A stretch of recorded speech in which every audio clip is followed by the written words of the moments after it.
এই রাতের বেলা হঠাৎ করে কিসের ভর্তা বানালাম, হঠাৎ করে যেমন ভর্তা খেতে ইচ্ছে হলো।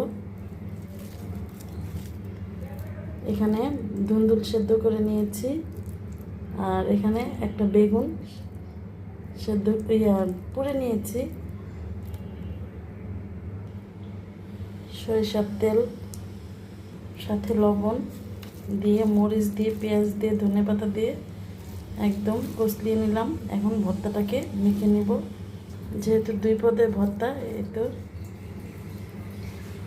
প্রথমে আমি ধুন্দুল ভর্তাটাকে মেখে নিলাম।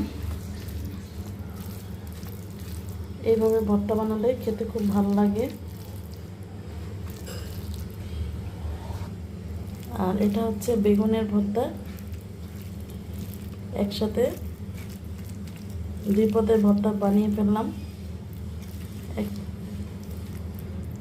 এটা হচ্ছে বেগুন ভর্তা, আর এটা হচ্ছে ধুন্দুল ভর্তা। গরম ভাতের সাথে খেতে অসাধারণ লাগে। সবাই এভাবে ভর্তা বানিয়ে খাবেন। হাতে মেখে 2 পদের ভর্তা বানিয়ে ফেললাম।